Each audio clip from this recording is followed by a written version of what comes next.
Jatara sore kaki.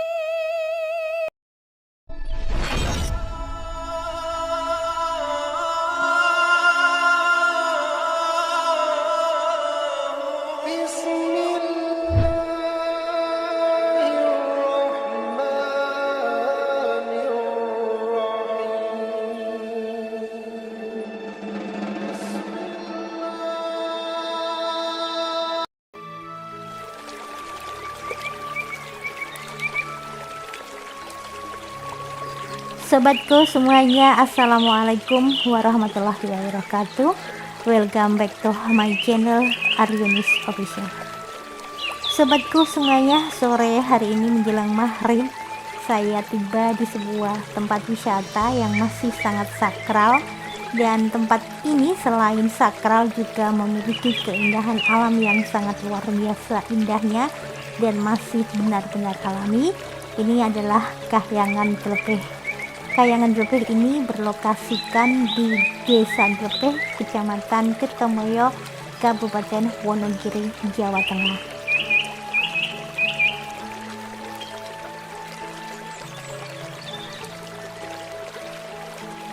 Tempat yang masih sangat disakralkan ini selain terkenal dengan nama Kahyangan Tlepeh, juga terkenal dengan nama petilasan maupun pertapaan daripada Kanjeng Pangeran Panembahan Senopati yang merupakan pendiri Kerajaan Mataram Islam yang pertama.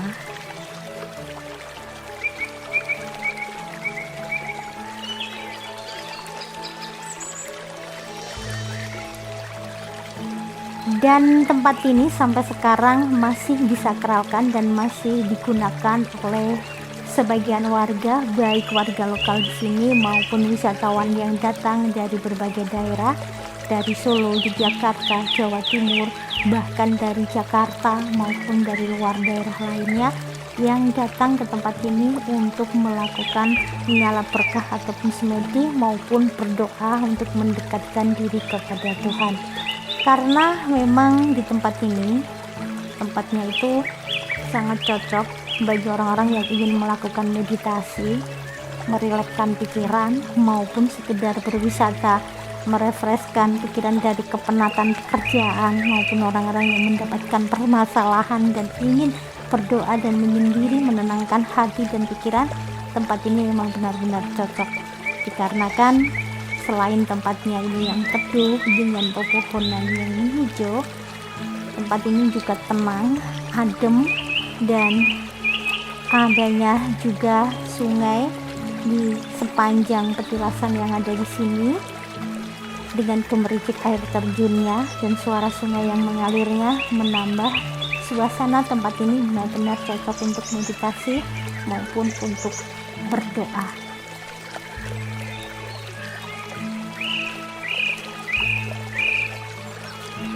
Begitu masuk ke dalam lokasi wisata daripada Tlepeh Kahyangan ini, di depan langsung kita akan menjumpai di sini ini adalah Silo Betek, sebuah petilasan tempat menaruh sesajen,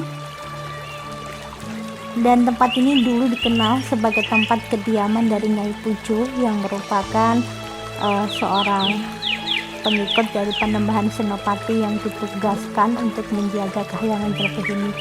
Dan bebatuan yang membentuk sebuah ruangan di sini ini dinamakan Selo Betek, dikarenakan di sini adanya batu-batu selo besar ya. Selo itu batu ya, batu besar di sini yang membentuk sebuah ruangan, dan tempat ini dikelilingi dengan pagar bambu ataupun sesek dari bambu yang dinamakan betek. Jadi di tempat ini dikenal dengan Selo Betek. Dan di tempat Selo Betek ini menghadap ke arah sungai juga, guys. Menambah suasana di sini benar-benar nyaman. Di sungai ini musim kemarau, guys. Jadi sungainya agak kering, cuman sedikit airnya mengalir, tidak begitu deras, dan banyak sekali bebatuan di tengah-tengah sungai ini. Panjang sungai inilah tepatnya bebatuan-bebatuan kecil maupun besar ada di sini yang dikenal juga sebagai batu keramat karena kan batu ini usianya udah ribuan tahun, dan air di dalam sungai ini arusnya sebenarnya sangatlah deras. Kalau musim hujan itu bukan hanya deras ya, tapi bisa mengakibatkan banjir bandang yang bisa menenggelamkan banyak sekali tempat ya, banyak sekali wilayah, daerah, desa-desa di sekitar sana. Namun bebatuan di sini tidak ada satupun yang ikut terbawa arus gitu.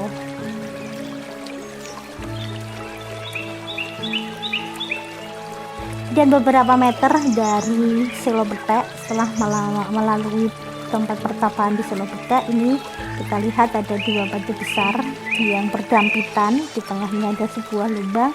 Ini merupakan pintu gerbang masuk ke tempat persemedian ataupun tempat pertapaan. Ini dinamakan Selo Dampit karena ada dua batu berdampitan ataupun berdempetan ya di sini. Dan semua pengunjung yang mau ke tempat lokasi area pertapaan atau persemedian harus melewati tempat ini, harus melewati dua batu yang berdempetan ini, dan ini adalah satu-satunya jalan masuk ke pertapaan di Kahyangan Trepes ini. Nah, ini nanti begitu masuk langsung akan masuk ke area daripada pertapaan atau persemedian. Dan apabila nanti di dalam ya mendapatkan gambar yang tidak jernih, mungkin buram, goyang ataupun apapun, bukan efek dari kamera atau apapun, ini memang biasa terjadi demikian, mohon untuk dimaklumi.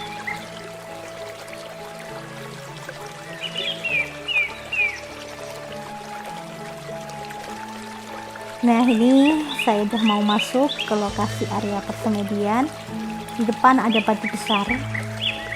Ini membentuk sebuah payung, melebar, batu besar melebar bagian atasnya, dan di bagian bawahnya ada sebuah ruangan di bawah batu. Nah, inilah yang merupakan tempat persemedian atau meletakkan sesaji dari Panembahan Senopati pada waktu melakukan ritual di tempat ini dan mendapatkan wahyu untuk mendirikan kerajaan Mataram. Ini juga disebut sebagai tempat persemedihan atau pasembahan ya di sini. Dan ini ada sebuah jalan kecil. Ini adalah batu yang membesar dengan bagian atas melebar, ini disebut sebagai Selo Payung. Dan di bawah Selo Payung ini ada sebuah sungai mengalir gemericik seperti ini. Indah sekali.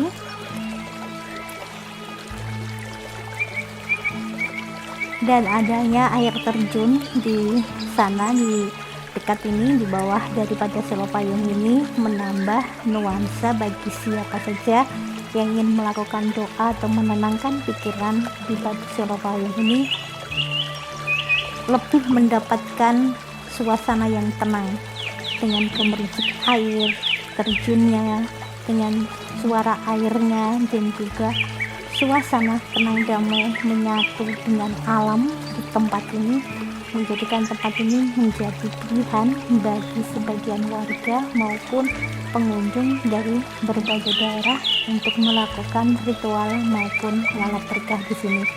Dan ini saya mau langsung ke pintu keluar ya. Saya tidak ke atas, dimana sebenarnya setelah Selo Betek, Selo Payung masih ada banyak sekali tempat-tempat petilasan di atas, tapi karena ini udah maghrib, maka saya memutuskan untuk kembali pulang. Dan untuk kembali pulang juga harus melewati Selo Dampit tadi ya, harus melewati lubang ini lagi, karena memang ini akses satu-satunya untuk keluar maupun masuk ke tempat ini.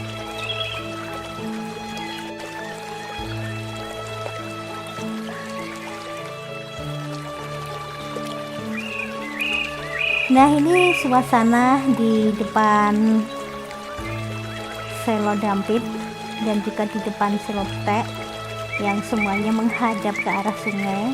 Walaupun ini sungai airnya kecil, namun ini juga masih dalam. Jadi harus tetap berhati-hati dan berlaku sopan bagi semua pengunjung yang datang ke tempat ini. Apabila kita ramah kepada tempat yang kita kunjungi dan mematuhi aturan yang berada di sini, tempat ini bukan tempat yang angker, bukan tempat untuk mencari pesugihan ataupun tempat mencari ngalah berkah yang enggak ya. Di sini ini tempatnya memang benar tempat yang masih disucikan dan sakral. Dan saya sendiri sebagai warga yang tidak jauh dari lokasi ini, memang benar-benar ini sebuah kenyataan yang sering terjadi di sini. Apabila melakukan kemaksiatan ataupun hal-hal yang tidak baik di tempat ini, maka ya tanggung sendiri resikonya.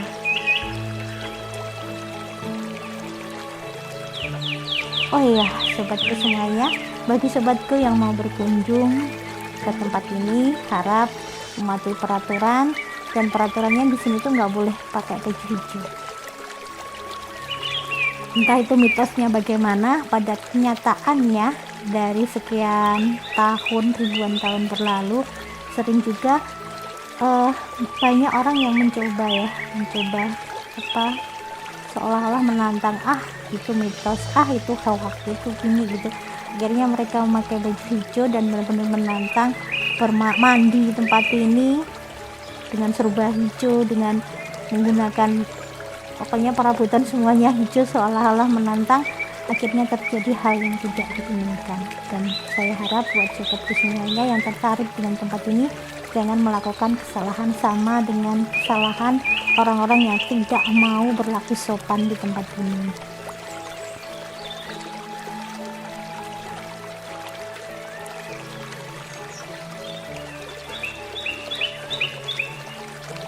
Dan ini di Selogapit, di samping daripada Selogapit ini juga ada sebuah tempat.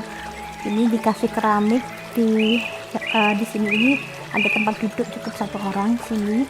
Ini digunakan untuk bermalam ataupun meditasi di sini, tepat di atas sungai. Ini sekarang memang sedikit diberi polesan keramik ya, dikarenakan kalau enggak takutnya tempatnya itu di sini berair. Jadi untuk keamanan saja. Dan di atas sini, di sekeliling ini memang masih dilihat batu-batu besar yang di tengah sungai ini. Batu ini enggak hanya setahun 2 tahun di sini guys, tapi batu ini udah ribuan tahun berada di sini. Dan posisi daripada kayangan berpeh keindahannya ribuan tahun yang lalu seperti ini dan masih tetap seperti ini. Kalau sobatku datang ke sini, bisa datang ke puncak ya. Di puncak itu keindahannya luar biasa. Dan bisa sobatku lihat ya, di konten saya yang udah saya upkan beberapa bulan lalu tentang kayangan berpeh ini lengkap. Nanti linknya bisa dibuka di deskripsi. Namun pada waktu itu saya masih nyoba-nyoba ya, jadi untuk hasil gambar mungkin nggak semaksimal ini.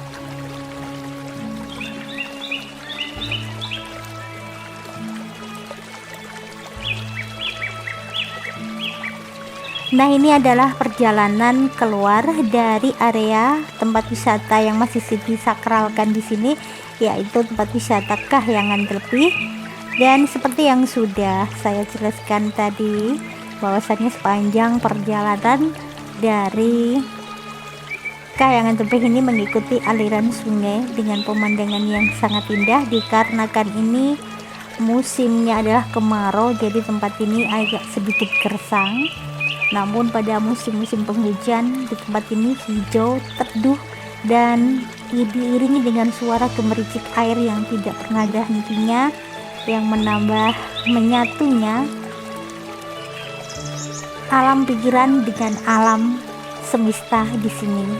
Benar-benar sebuah nuansa bagi sobatku semuanya yang merindukan ketentraman dan bosan dengan kebisingan-bisingan kota, bisa datang ke sini untuk berwisata bersama keluarga, menikmati keindahan alam dan menyatu dengan alam yang sangat indah di sini.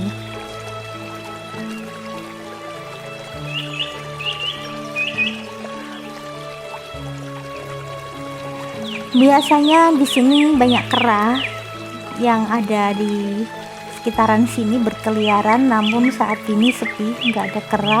Ya mungkin dikarenakan di sini gersang dan tidak ada makanan dan jarang pengunjung yang datang ke tempat ini, maka rombongan-rombongan kera yang sering menghuni tempat ini berpindah tempat ke wilayah yang lebih menjanjikan ada makanannya gitu.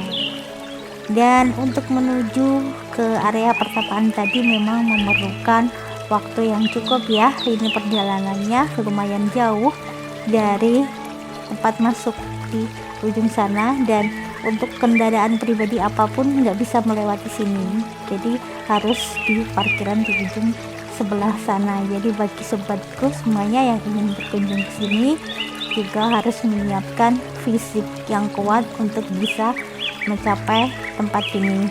Apalagi tadi kan saya hanya setengah sampai di Selopayung aja.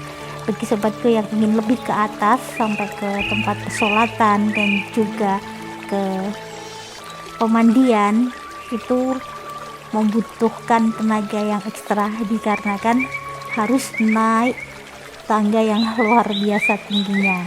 Penasaran kan? Bisa ntar dilihat di deskripsi ya.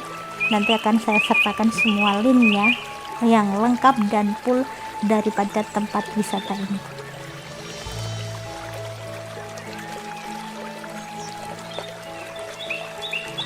Di konten yang beberapa bulan lalu sudah saya upkan, selain kelengkapan daripada tempat wisata di sini, juga sudah saya uraikan sejarah-sejarah dari semua tempat yang berada di Kayangan Drepeh ini. Jadi mohon nanti sobatku semua penasaran kembali disimak ya.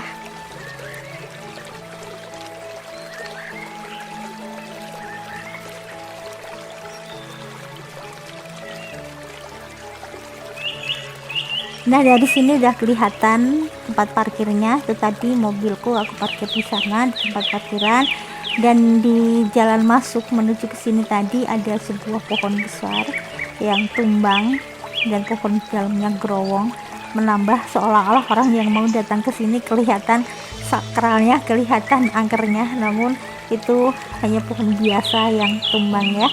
Terima kasih buat sobatku semuanya yang sudah dengan setia senantiasa mengikuti konten-konten dari Aryunis Official. Dukung terus channel ini agar berkembang dengan cara like, subscribe buat sobatku semuanya yang baru menemukan channel ini, dan beri dukungan juga dengan komentar-komentar yang mendukung. Akhir kata, wassalamualaikum warahmatullahi wabarakatuh. Sampai berjumpa di konten selanjutnya. Bye bye.